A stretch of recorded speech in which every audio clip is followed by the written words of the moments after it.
All right, welcome to Saturday and the Dr. Jimbo Love Show featuring Seth Matthew. Unfortunately, Seth is not going to be able to be with us today. He is way too busy downstairs, so it'll be just me today, and we're just going to go through some games from college. We'll preview some NFL games. We'll also talk a little bit about the Golden Boot Award for the NSML, or the Women's Soccer League. So it'd be the, let me just check here real quick, it's the National Soccer, or National Women's Soccer League. So it's the NWSL. But we'll talk a little bit about that.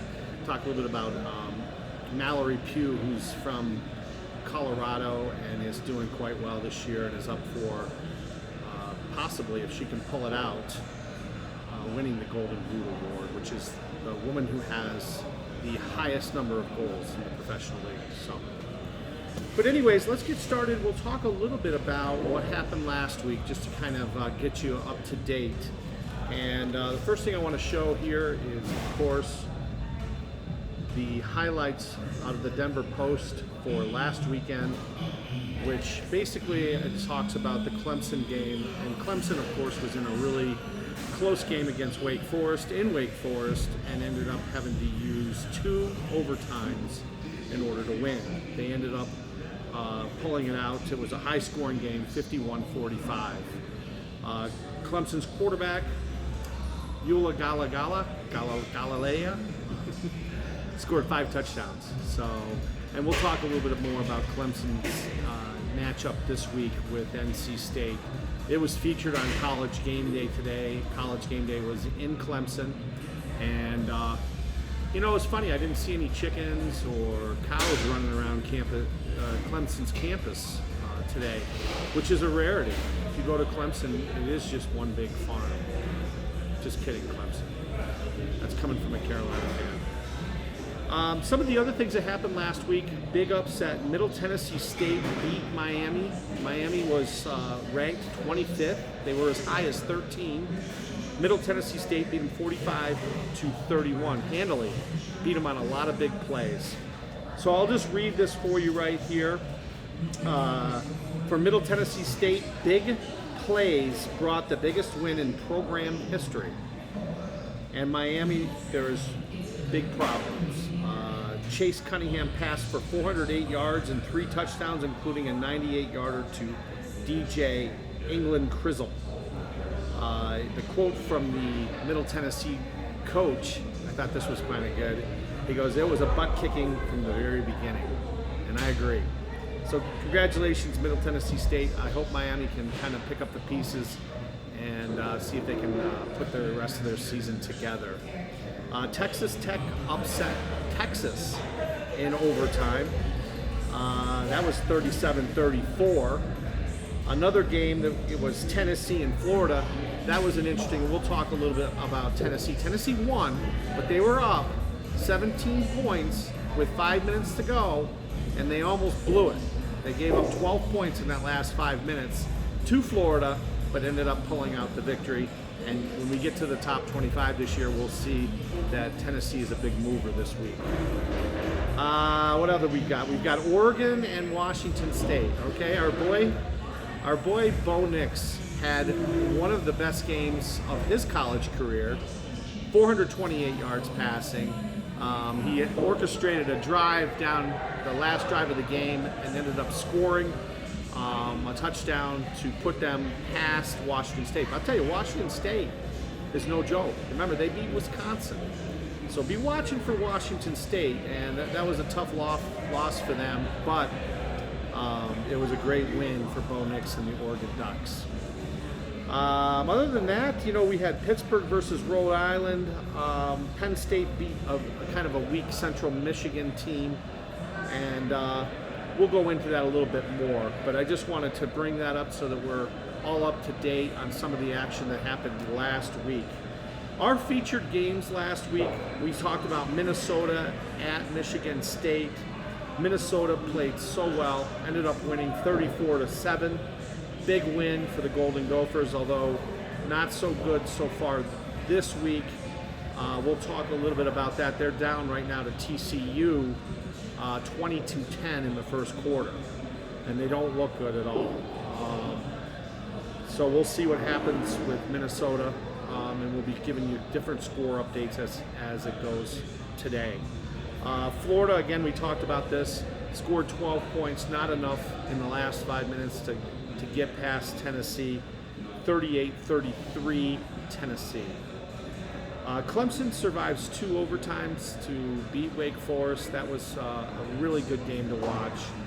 And, Clemson was rewarded by winning and having College Game Day come to Clemson for the first time in 6 years. Let's talk a little bit about OU. Okay, OU had a rough time last week against Kansas State in Manhattan, Kansas. Ended up losing 40-31. Seth is upset. They were 6th in the country coming into this game and just laid an egg, played not up to par at all. And, Kansas State just has OU's number. They have beaten them 4 out of the last 5 years. And that's hard to do because not many people are beating OU. Although today they're losing as well. They don't look real strong out of the gate at all, and we'll talk about that with the score update as it goes on. So TCU is beating them right now, I believe, 20-10. Kentucky, we'll talk a little bit about Kentucky. They're playing Ole Miss. They're down in their game. Arkansas lost last week, a real tough one. Seth seemed to think that Arkansas, this was their year. And judging from the sideline and all the tears at the end of that game, guys, if you remember seeing this kid kicked a field goal. The field goal, and this is the first time I've ever seen this in my life watching football, but it landed on the top of the upright. Okay, bounced straight up in the air, had enough momentum from that top of the field goal post that it carried it back maybe 2 feet, and it dropped in the end zone for a non-win. And big loss for Arkansas, who was number 10. And we'll see how far they drop in the top 25. It's considerable. Ohio State handles Wisconsin, beat them in the horseshoe 52-21. So those were our 6 games that we featured. And let's talk a little bit about where the top 10 ended up this week. The top 5 did not change at all. UGA, Bama, Ohio State, Michigan, and Clemson. Now, a lot of people talked about Clemson on College Game Day today maybe being overrated. Okay, they barely beat Wake Forest last week. It took them 2 overtimes, and maybe they don't deserve to be 5, but they are there at 5, and we're going to just see what happens with them when they play NC State tonight. USC moved up 1 slot to 6, took over where OU dropped out. Number 7 is Kentucky. Number 8, Tennessee. How did Tennessee do? Well, they jumped 3 spots from 11 to 8. So Tennessee fans, people in Knoxville, they're excited. They're talking a chance. Can they beat Georgia? Can they beat Alabama? Can they make it to the SEC championship and give them a chance for the college playoff? I don't know. That's a tough road to hoe. And I wouldn't want those 2 teams on my schedule. Of course, Georgia's always on Tennessee's schedule because they're both in the SEC East, but they are playing Alabama as well. Oklahoma State was idle last week. They played a pretty cupcake game the week before and played against Arkansas Pine Bluff. So we'll see if these cupcake schedule hurts Oklahoma State going forward this week, but they are still at 9. And then NC State, again, the team that's playing Clemson later on today, is at 10. And this is the first time NC State's been in the top 10 in who knows how long. Forever, really. And NC State fans, Wolfpack fans, I love their little wolf dog. Yeah, go Wolfpack. Everybody in Raleigh is excited about this team. But today is going to be a big test for them. If they can get past Clemson, we can start talking about them, moving forward and maybe winning the ACC. Penn State up 3 spots to 11. Utah, boy, they lost that tough game against Florida in the first week. They were predicted to just do so well in the Pac-12.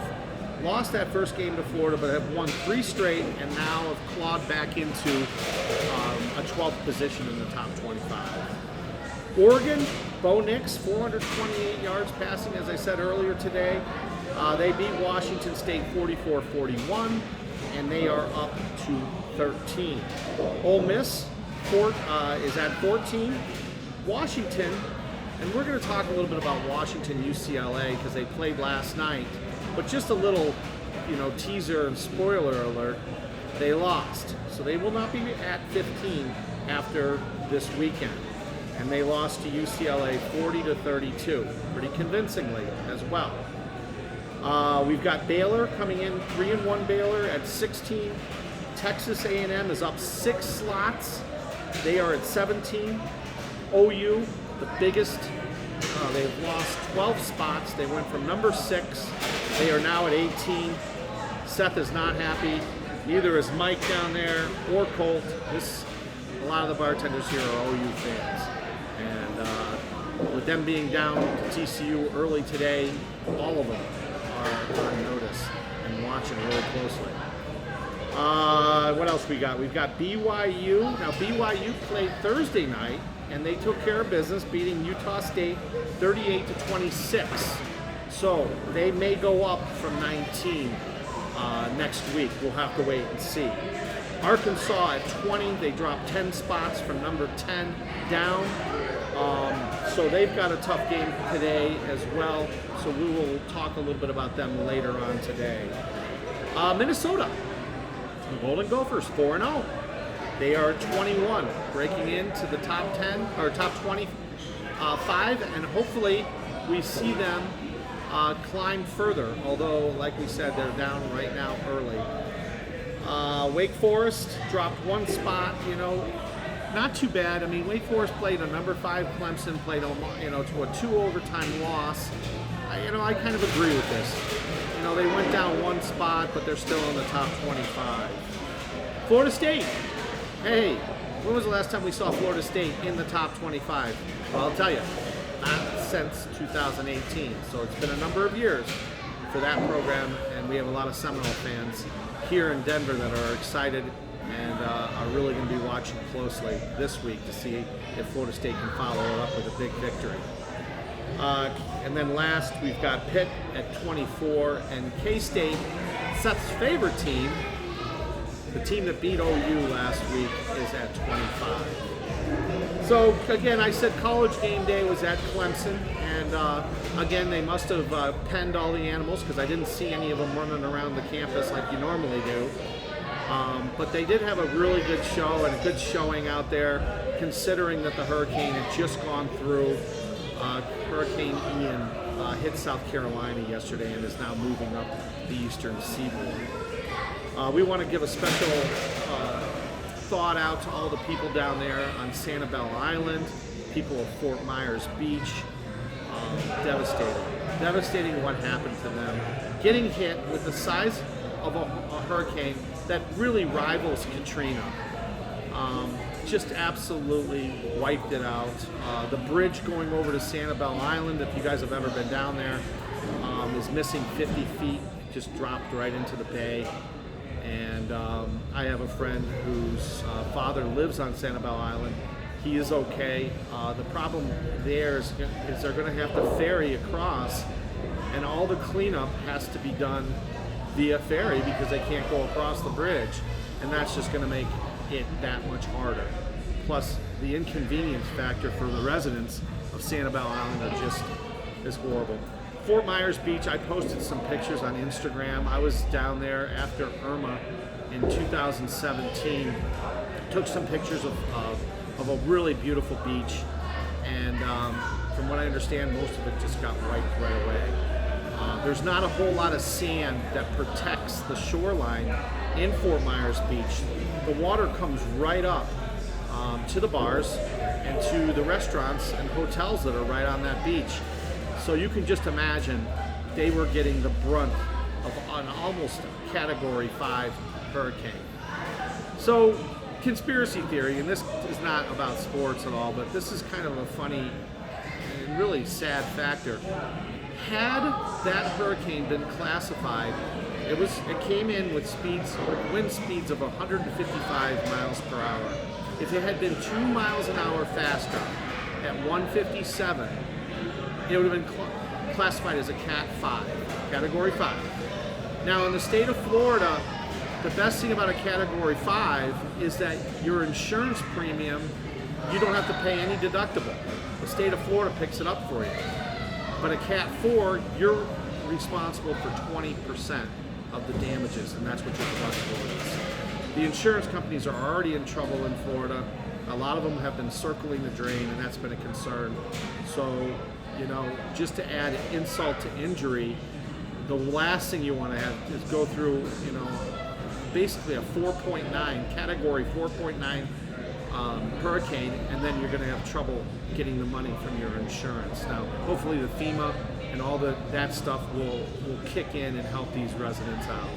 But our thoughts and prayers go out to all the individuals and the 21 people who passed in this hurricane so far that they've figured out. Okay, on a brighter note, let's move on and start talking about Thursday and Friday's games.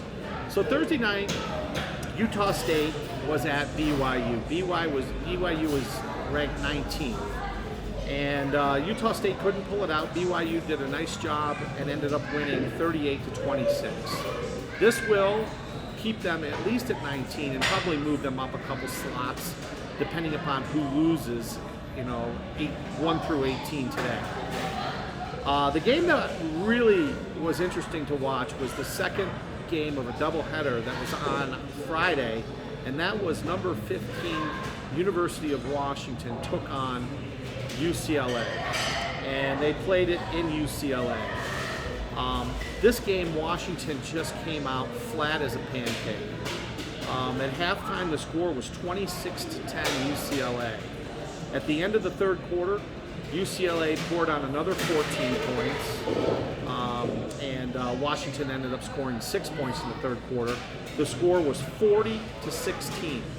Now Washington came back, okay? They did a pretty good job in the fourth quarter scoring 16 points, but it just wasn't enough, and they had dug themselves into too big of a hole. And the quarterback, Penix Jr., just could not pull it out. Penix Jr. is a transfer from Indiana, and he's been playing extremely well for Washington. He was 33 of 45 for 345 yards. He had 4 touchdowns passes, but the problem is he threw 2 critical interceptions that really cost him.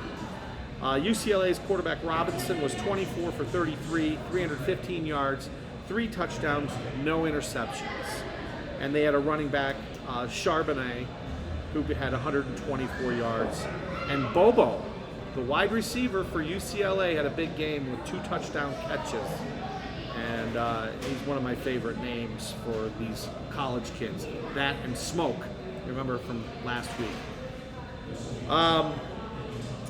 Washington only had 71 total yards rushing, so they never established their run game. And a lot of that attributes to interceptions, because teams can drop people out of the box if you don't establish a run game, and really have people dropping into coverages, which makes it tough on the quarterback. Hence the 2 interceptions that Penix threw at during the game. So we'll be watching them. I really like watching Washington. I was really disappointed last night watching them. They just did not look like the same team that I had seen earlier this year, and it cost them. It really did, because at 15 they were sitting in a pretty sweet position, for Pac-10, and then, basically it was going to come down to Pac-12. You basically had, them and Utah, and it would have been nice to see those 2 battle it out, but with this loss, we'll see how much it drops. All right, so let's talk about some games that are going on today. One that is going on today is Kentucky and Ole Miss. It is on TV right now. Ole Miss is up 16-6. Ole Miss has won the last 2 and is 6 for 8 against Kentucky. Now, This is a big matchup of SEC East versus SEC West. And both teams are right in the hunt. Of course, you've got Georgia and Alabama that are really heads and shoulders above both these teams. Maybe this is a game for the Citrus Bowl. I don't know. But just like Steve Spurrier said way back, you can't spell citrus without UT. So don't forget about Tennessee. If they finish second place in the SEC East, you may see them in the Citrus Bowl in Orlando for a New Year's Day game. Ole Miss is a 6.5-point favorite. Ole Miss is 14, and Kentucky is ranked 7. Now, they're playing in Ole Miss, but 6.5 points seems like a lot of points to be favored. But then again, watching the way they've come out this morning, Vegas always seems to know a little bit more than us regular people. So we'll watch this game, and I'll see if I can give you a score update at the end of the show. The over and under is 54.5. These two teams average, Kentucky averages 31, Mississippi State averages, or Ole Miss I should say, University of Mississippi averages 41 points a game. So if you add those two together, it's 72 total points. So if they play just their normal offense, this 54.5 over under, I would say go with the over for sure. First quarter, it looks like 3 touchdowns have been scored already. So, these guys are out and the offenses are cranking it up. Second game we've got is Oklahoma State versus Baylor. Number 9 Oklahoma State, number 16 Baylor. And you've got Oklahoma State who's 3-0, and you've got Baylor who's 3-1. Seth doesn't seem to think that Baylor deserves to be in the top 25. So we'll need to watch this game and see if Baylor can play up to form and show that they're worthy of that 16 ranking. Whereas Oklahoma is 9th, and we were talking about cupcakes and people playing cupcake schedules. Well, they played Arkansas Pine Bluff 2 weeks ago. Are they going to be tuned up? Is Spencer Sanders, is he going to be ready to play today? Is he going to be ready for the quickness, that you'll see with Baylor in the secondary? We'll have to wait and see what happens. This is basically a pick'em game. It's a 1.5-point favorite. Baylor's favored in this case, but whenever it's that close, it's basically you pick them. The over/under is 56.5. All right, let's see what else we've got here. See if I can see any scores, and I can't right now, but I will be checking here and again. Number 3, we've got number 22, Wake Forest at Florida State. And again, we talked a little bit about Florida State. This is one of the best Florida State teams we've seen since 2018. It's the first time they've been ranked. Wake Forest, they came off that tough loss against Clemson, 2 overtime loss. Florida State last week played Boston College, who's not very good. Just rolled over them 44-14. This is, again, and we talked about this too, first time they've been ranked, but Florida State leads the AC in 4 categories, total offense, rushing offense, passing yards per completion, and their defense is number 1 in the ACC. So, statistically speaking, Florida State is one of the hottest teams out there. So let's see what happens with Wake Forest. College game day today was kind of interesting. It was basically split 2 and 2. 2 people had Florida State, and 2 people had Wake Forest. The most interesting one was Pat McEnany. He's standing in for Lee Corso and did a wonderful job in Clemson, proclaiming that NC State's going to win and doing the big wolf cry, which the Clemson fans did not like at all. So I woke up all those chickens and some of the cows that they have there on campus as well. Alabama versus Arkansas. This really was looking like a great game up until last week when Arkansas lost that just killer game and just knocked them out of the top 10. But Bama is just rolling. I mean, 55-3 last week against Vanderbilt. Remember, Vanderbilt is not an FCS school. They are an SEC school. They play in the SEC East. So beating them 55-3, remember, you're still playing SEC competition, but they just crushed them. Arkansas, again, my heart goes out to those kids. They saw a lot of people crying. They felt like their season was over. And watching that field goal kick go donking off the top of the field goal post was something else. And that's tough for any kid to take. Bama's defense will shut down Arkansas's run game. And really, the front seven is the only thing that Arkansas has that may cause Bryce Young some problems. But the secondary is weak, and Bryce Young should have a big day in the air. Watch for him to throw the ball down the field quite often. Bama is a 17.5-point favorite. Now that's interesting. That means that they're picking them to win by 3 touchdowns. I don't think that Bama covers.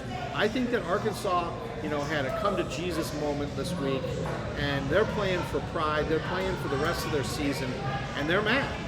So look for them to come out and play Bama tough. And I seriously don't think that they're going to cover 17.5 points. So that might be something that you can place for a bet. Now that game doesn't start till 1:30, so you still have some time to do that.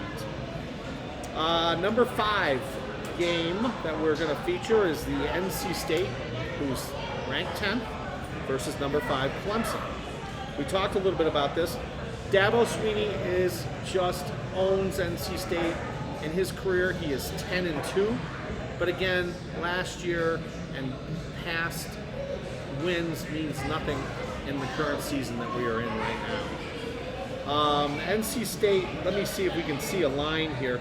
Clemson is favored by a touchdown, 7 points. The over and under is 45 points. I think this game is going to score more. They're going to score more points than 45. So this might be a good one for the place to bet on. The game doesn't start till 5:30 Mountain Standard Time, so you have plenty of time to kind of do some research and maybe place some bets there. The key is going to be Will Shepley for Clemson. How many yards is this guy going to get? Really watch for him. If he dominates and plays well, it's going to really bode horribly for NC State. NC State has a quarterback and receiver combination of Leary and Thomas. Leary has a 64% passing completion percentage, which is good, and a quarterback rating of 144. So he doesn't make mistakes. He doesn't throw a lot of interceptions. So this game, if it comes down to the end and Clemson's in a shootout like they were last weekend, it could come down to quarterback play. And you've got one quarterback that likes to throw the ball, and you've got Clemson's quarterback who likes to run the ball. So we'll be watching that game tonight. Last game that we're going to feature for college is it's for Seth because it's Minnesota versus Purdue. They're playing in Minnesota. College Game Day had PJ Fleck on there. They had him mic'd up, which I thought was pretty cool. He did a really nice job talking in College Game Day. I like watching that. That's a lot of fun for me to watch these coaches mic'd up. Shane Beamer was mic'd up last week, and that was fun to listen to him and just get inside with some of these coaches on game day, just to see what they're thinking and kind of what they've got to say, But anyways, we've got Minnesota, who's basically 6-1 versus Purdue since 2015. They've owned them. They have a win streak alive. Minnesota is 4-0. Minnesota's quarterback Tanner, 3 touchdowns last week. Is Ingram going to be over 100 yards today? I don't know. We didn't see him playing a lot in the first quarter. So is there an injury? We don't know. I'll have to give you an update closer to the end of the show. But I don't know exactly how it is. I'm seeing Seth down there. He's looking up at Minnesota game, and he's shaking his head a little bit, so it doesn't look well, like Minnesota's out of the gate really well at all. Remember, they were down 16-6 earlier. All right, so college football, can you believe it, folks? We're already in week 5 of college football season. That means a whole month of college football has already passed. Man, the season's going fast. I mean, it's just flying by. But if you get a chance, come down here to Brothers Bar and Grill, the shops in Northfield. Every single TV you can have to your individual game. And what's great about it is if you have an obscure college team that's not being covered by anybody, hence my South Carolina Gamecocks are playing South Carolina State, I can't find them anywhere on TV. Guess what? Seth has a TV down there dedicated to my Gamecocks. He can do the same for you, and he can do it for any team, even the FCS teams, which would be the lower Division I schools, Division I AA formerly. Just come on down and ask him. Now, we're located at the shops in Northfield, which is just a little bit on the other side, the north side, believe it or not, north side of I-70 in basically the Northfield area is what I would call this area here. You've got Bass Pro Shop, Park and Theater. It's a nice place to come down and spend an afternoon. So folks, feel free to do that at any time today or tomorrow or any time during the week. Again, like I said, if you want to watch something on TV, this is the place to come. They've got every single package available. All right, so bad thing happened Thursday night. No one likes to see anybody, especially a quarterback or a position player that everyone seems to know and love, get carted off the field. And Tua ended up being carted off the field and is in concussion protocol. There is no word right now how long he is out for. The only advantage of playing Thursday night and being hurt is that he has a full 4 days more to recover. Their next game is not until they play the Jets on October 9th, okay, which is a week from today. So hopefully Tua will recover, he'll go through the concussion protocol, and he will be okay to return. It hurt Miami a bunch. Remember, Miami played on Sunday and beat a really tough Bills team at home, and in the Squish the Fish game. They lost to the Bengals, though, on Thursday, 27-15. Now, after 3 quarters, this game was almost all knotted up. It was 15-14, and the Bengals just poured it on at the end and ended up, with a Tua-less Miami Dolphin team pulling out the victory. Tua was 8 for 14, 110 yards. Tyreek Hill had 10 receptions, 160 yards receiving, no touchdowns. And then for Cincinnati, Burrow was 20 for 31, 287 yards, 2 touchdowns, 0 interceptions. And their wide receiver, Higgins, ended up with 7 receptions for 124 yards. So I was hoping for the Miami Dolphins big time. The Bengals are in the Steelers division, so I'm always rooting against anybody in our AFC North when they're playing. But my heart goes out to Tua. I hope he's okay. I hope his family's okay. And we'll know a little bit more as the week progresses whether or not he will be able to play against the Jets next Sunday. V. Corso was out today. He was not feeling well. And Pat McAfee took over for him on College Game Day. And I'll be honest with you, David Pollock, your days are kind of numbered on College Game Day. Unless they can find a different role for you, maybe to go out and do feel-good stories, during the week. But, your presence on the set, had been there, but McAfee is just so good. And maybe they're just holding off because Lee Corso is going to retire, and then they'll have both of them on. But right now, if you had to give a choice between McAfee and Pollock, McAfee wins, 100 times over. He's so much better, for the entertainment value. And I think that if anybody watched College Game Day today, McAfee just killed it. Okay, let's see what else we've got. We've got Minnesota versus New Orleans, who's playing tomorrow. Minnesota 2-1, New Orleans 1-2. And what happened last week? Minnesota beat Detroit in a game where Detroit was number 32 in defense. Minnesota won 28-24. And New Orleans last week lost a tough game to Carolina 22-14. Minnesota's struggling on D. They are 30th in the league in defense. So when you had number 32, the Detroit Lions defense, and then you had number 30, you would have thought that last game between the two of them would be a lot higher scoring, but it really wasn't. And I don't even think they covered the over-under. Minnesota is a 2.5-point game, 2.5-point favorite. Again, they're playing in New Orleans, and the over-under is 44. All right, let's talk about game number 3, the Jets versus my Steelers. And the biggest line in this game, and the biggest fact is Zach Wilson is back. Now, you guys remember he had a bone bruise in the preseason and a very, very little meniscus tear. They went in, they did surgery, they repaired the meniscus, and look at, he's back within 4 to 5 weeks. It's just amazing how modern medicine.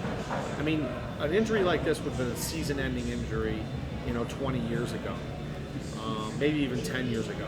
And here we have a quarterback that's supposedly coming back at full strength after 4 or 5 weeks with what used to be a pretty major knee injury. Not good news for the Steelers. Okay, I would much rather be facing Flacco than Zach Wilson, and I think this changes the whole makeup of the game. The game is in Pittsburgh. Pittsburgh is 1-2. Pittsburgh has lost to the Patriots and to the Mistake by the Lake, otherwise known as Cleveland. The Jets have a really good number 1 draft boy. You remember Ahmad Sauce Gardner? He's a cornerback, and he's off to just an incredible start, just as they had hoped and expected him to do. Garrett Wilson for the Jets is another just surprised rookie. People are picking him right now to be maybe the offensive rookie of the year. Now, it's real early. Remember, we've only played 3 games. But his first 3 games were as good as any could be for a rookie. So those are 2 people that the Steelers are going to have to contend with. Pittsburgh, it's so sad. They have not even scored over 17 points yet this season in 3 games. My hope, and prayers that Mitchell Trubisky was going to turn out and be the savior for Pittsburgh has just been a complete disappointment. Tomlin came out this week and said that they are going to start Trubisky for the remainder of the season.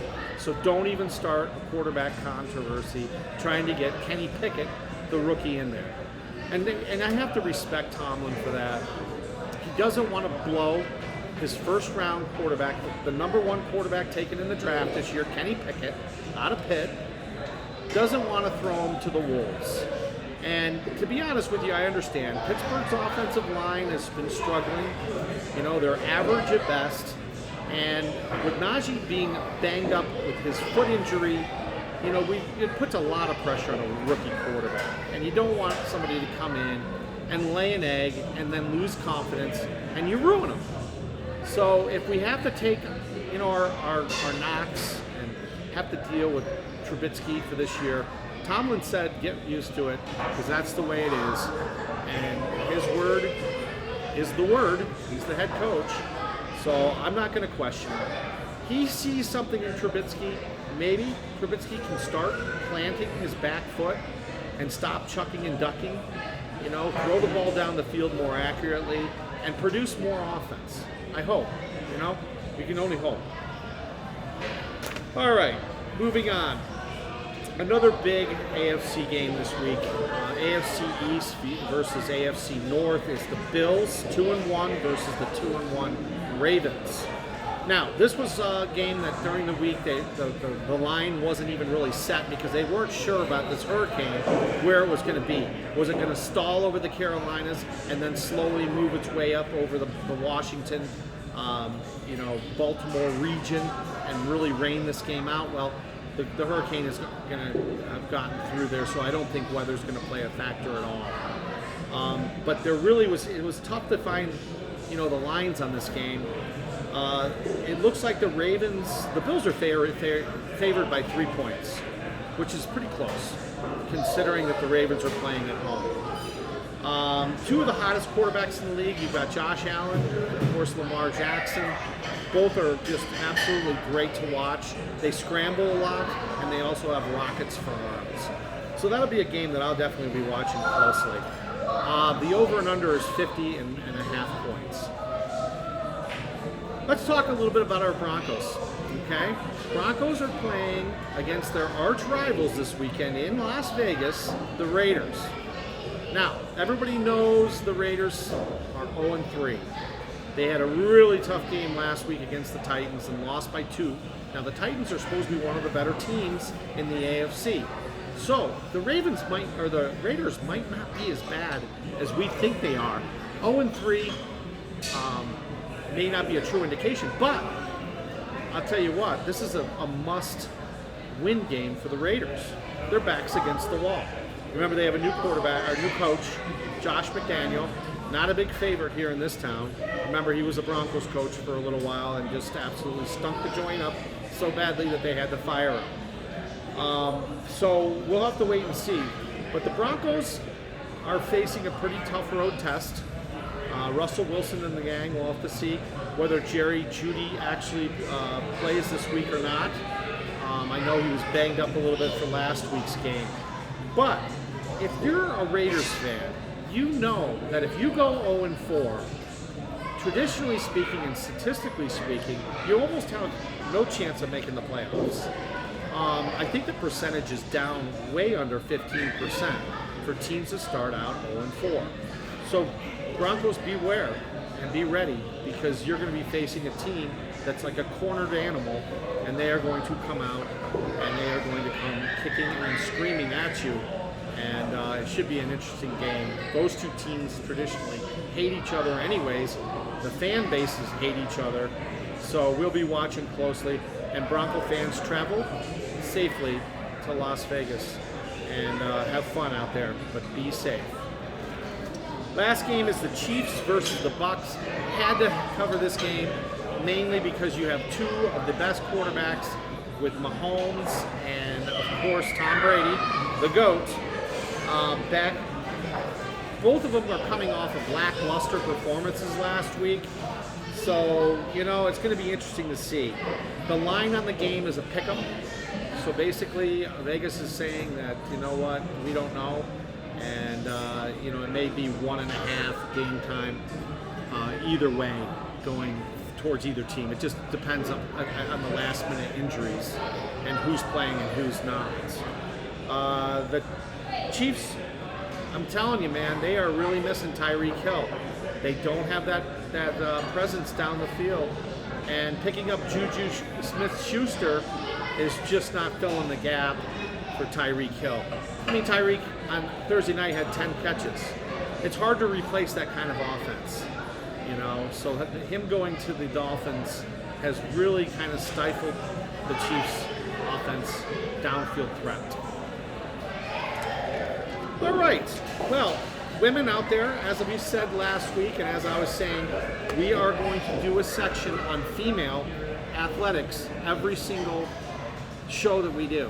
And the reason for that is because 50% of the population is women out there, and they get almost 0% of all sports coverage. So the Dr. Jimbo Love Show featuring Seth Matthew is going to feature women. And we're going to talk a little bit about, even if it's just something small. Last week we talked about the Las Vegas Aces winning their first WNBA championship. Becky Hammond, okay? Her first championship in her first year as a coach. Wonderful. She's a CSU graduate. Today we're going to talk a little bit about soccer. And the source I used today for my information was a site, and I think you guys should bookmark this site. It's called justwomensports.com. And they do a really nice job. I had a chance to kind of go through the site a little bit and read some articles. But it is just what it says. they cover just women's sports, so it could be your go-to site when you want to see what is going on in the world of sports with women. The final weekend of the NWSL, which is the National Women's Soccer League, is this weekend. The Golden Boot, which is the award that they give to the female soccer player who scores the most goals, is still up for grabs. And that's what we're going to talk a little bit about today. Washington Spirit's forward Ashley Hatch won this award last year. She had 10 goals. Now, you talk about, has this soccer league improved from year to year? Well, just give you an example in the scoring capabilities. We have 5 women right now that are at 10 goals for this season or more. So just from one year to the next year, you've got an improvement of 5 different women, and we'll go through the list here of who they are and what is their total. On top of the list is Alex Morgan. Okay, she's a favorite of mine. I love her. She used to be down playing for Orlando. She really did some nice things for one of the local girls here in Colorado, and that's Cheyenne Shorts. When she came out of DU, Cheyenne's mom told me that when she got down to the Orlando team, that Alex Morgan really took her under her wing and really helped her. Again, this was a COVID-shortened season and canceled season, so they didn't get a chance to play much together. And then, of course, Cheyenne Shorts went over to Scotland and has done extremely well over there. Now she's back. But talking to her mother, I found out that Alex Morgan is just such a nice person. And for her to take Cheyenne Shorts in and to mentor her, I think is wonderful. Well, Alex Morgan has 15 goals so far this year. She's on top, and she's up by 3 goals going into this last game. Now, the second person is called Debina. Her name is spelled Debinha. And just like Madonna, or Pink, or Britney, or any of these others, she's known by one name, and she has 12 goals. Well, Alex Morgan's team and Debina's team squared off, and you had the San Diego Waves, which is who Alex Morgan plays for, against the NC State Courage is where Debina played. They squared off yesterday, last night. I watched it, I turned it on for a little while, and unfortunately, this is one thing I hate about soccer. It ended in a 0-0 game. That's 0-0 for the rest of us out there. There were 7 shots by San Diego, 15 shots by North Carolina, a total of 5 shots between both teams that was at the goal, that even got close to the goal. So they finished with no goals, so neither of them was able to improve. So it looks to me like Alex Morgan's going to end up winning the Golden Boot Award. Let's not forget that Sophia Smith is at 12. She could have a hat trick and tie, so we don't want to take her out of it. You have Diana Ordonez at 11, and then Colorado's own Mallory Pugh, which we'll talk a little bit about Mallory here in just a moment. She is at 10 goals. Remember, last year, the Golden Boot winner only had 10 goals. So our Mallory Pugh is hanging in there tough. She probably won't win it this year, but hey, she's at least on the scoreboard, right? So Mallory Pugh plays for the Chicago Red Stars. She is also a childhood friend of Cheyenne Shorts, and the two of them played youth soccer all around Denver for many, many years against each other. Many traveling teams together. They're close friends. Mallory Pugh was born on April 29, 1998. She's from Littleton, Colorado, and she was the only 18-year-old, the youngest, to ever make the Olympic squad, and that was back in 2016 in Rio de Janeiro. She not only made the squad, she actually scored a game-winning goal against Colombia to be the youngest Olympic soccer player in the United States to score a goal. So we want to give a hats off to Mallory Pugh. And folks, if you get a chance to watch some of the playoff games for this NWSL league, please do so. We want to congratulate Alex Morgan if she does pull it out for the Golden Boot recipient. We'll let you know next week after all the games are completed this weekend. Again, this is your last weekend to watch women's soccer. So folks, get down here to Brothers and check them out. You know, we can put a TV on for you, and we can watch any one of these remaining games of these soccer games. And you know what? There'll be a lot of other people that will come over and check you out. Women's soccer is pretty popular here in Colorado, especially when we have local women doing as well as our women are here, Mallory Pugh being the one. All right, so for Evergreen Farms out of Ithaca, my buddy Scott Howard, he will hook you up with any size evergreen tree that you can imagine.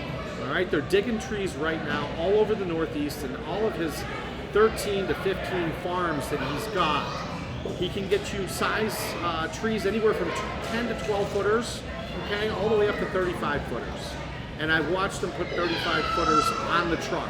You can watch my YouTube page, or my Instagram page, Gulick, G-U-L-I-C-K 2020, or the Dr. Jimbo Love Show remote. Both of them are on Instagram.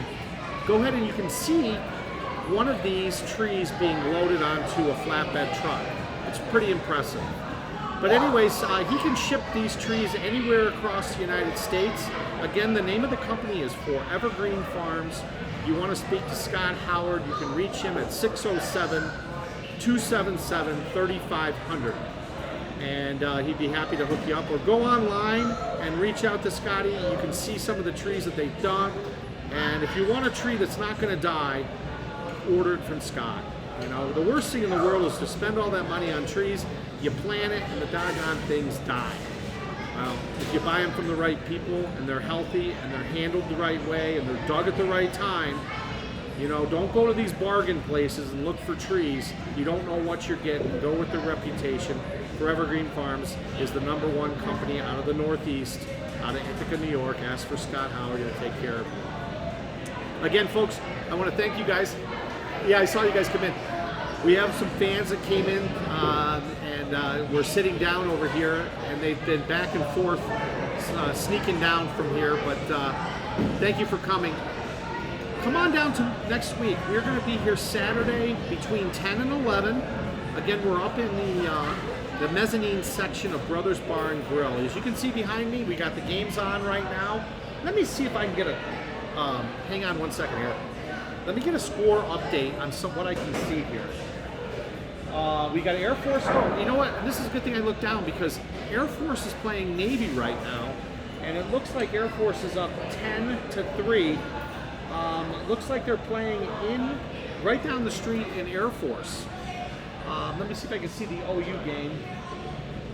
I can't see it right now. It looks like it's the half. And I can't see the other games either. They all look like they're at the half as well. Anyways, folks, I want to thank you guys for tuning in. I want to thank the people from LinkedIn who have been so good and followed us. You know, we keep posting it there, so don't be afraid to share it. Some of you have made some different comments, which we really appreciate. And we like to hear from you women out there. Again, like I said, this show will develop over the upcoming months, and we will always have something that will be associated with women's sports.